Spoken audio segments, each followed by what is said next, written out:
One of the questions that I get asked a lot from fans and people who watch the show and people I tell about it is, how did you start? How did you get interested in philosophy? And I had a very inspirational teacher in high school. His name was Howard Baker. I remember I in final year of British high school you have to choose three subjects to specialise in, and I had biology and chemistry, and I didn't know what my third was going to be. And I asked Mr. Baker because I liked him and he was nice. I said, "What do you think my third should be, sir?" And he said, "Well, I'm teaching philosophy. Maybe you should give that a go. I think you'd be good at it." I didn't know what it was, but I went along and I went to the class. There were four of us in that class, and I loved it. And then I didn't know what to do at university, and he was like, "Well, you thought about philosophy?" And I was like, "Yeah, I'd do that." And in a very real, well, I mean, in every sense, Philosophy Tube would not exist were it not for Mr. Baker. And I got an email this morning from the school saying that over the weekend he passed away. Apparently he's been ill for a while. He was quite an old man. He retired when I left, and it's a real shame because he was a lovely man and a really fantastic teacher. I think I think if there's a heaven, then Mr. Baker has definitely earned his place in it. But he wouldn't want to be let in just straight away. They'd ask him, and they'd be like, "Well, are you sure you deserve a place in heaven, Mr. Baker?" And he'd say, "Well, let's just think about that for a minute." He used to buy us chocolate on Fridays. We had triple philosophy on Fridays, two before lunch and one after lunch. And he would sort of slide me £10, and he would say, "Go across the road to the shop and get chocolate for everyone." And he was so exacting in the way that he would snap off a little piece of it. So, Descartes. He was an astonishingly intelligent man. He spoke seemingly every language, including Latin and ancient Greek. He was an extraordinarily calm and kind man.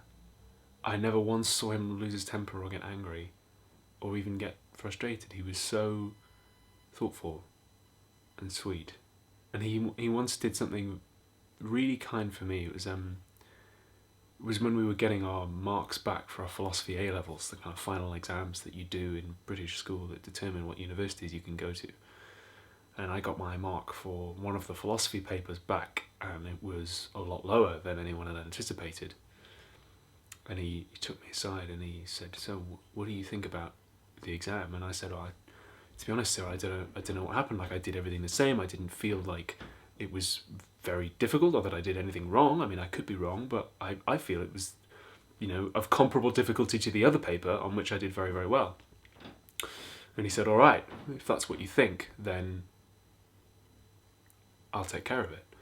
And he actually got in touch with the exam board and asked for the exam to be remarked, and it came back, and the exam board admitted, yes, there was a problem with that marker. Your whole class, there was a problem with the person marking that, and everyone in our class was bumped up by 2 grades. And he found out that there'd been a problem with it, and he did that for me on the strength of my say so. He believed me then, and he put me at the center of that as like a 17-year-old boy. He was like, "What do you think?" And I was like, "I think it's this, sir, honestly." And he was like, "Right, okay, well then let's do it." I tried a few years ago to get in touch with him and tell him about Philosophy Tube, because this wouldn't be here if it weren't for him. I never did, because obviously the school isn't just going to go giving out old teachers' contact information, but this all of it, it's all because of him. And yeah, now he's gone. If we were to make a list of everything in the universe that exists, Mr. Baker would no longer be on it. I know he wouldn't want anyone to be upset, because he was such a calm and philosophical, I guess, man.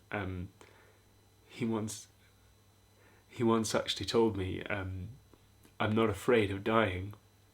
Plenty of people have done it before. And I remember we had double philosophy on Friday and then another one after lunch, and he taught the double period in the morning, and then at the very end of it he said, I'm not going to be here this afternoon because my mother died last night and I need to go to her funeral. And he had not let on at all. We could not have known anything was wrong. He was his total, normal, calm self, and he turned up to teach us on the morning after his mum died. He was there for us. I think that's a measure of what a giving man he was. He was truly an exceptional human being, a very rare breed. I think it goes to show what a difference the right teacher in the right place can make. If you can get an inspirational teacher, then hold on to them. And if you are a teacher out there, then be in no doubt the impact that you can have on someone's life. Because the whole course of my life, like literally this, my job, teaching philosophy on YouTube, I would not have done were it not for Howard Baker. I owe him an enormous debt of thanks that I could never repay. And I know he wouldn't want me to be sad, so I will be.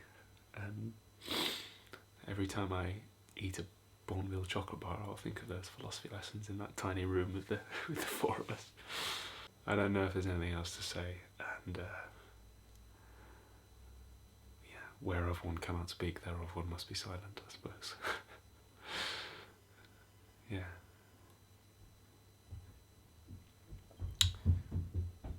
To all the teachers out there who are making a difference in people's lives, thank you for what you do. Be in no doubt as to the vital importance of it. And I hope to all students out there that you can all someday have a teacher as kind-hearted and erudite as Mr. Howard Baker was to me.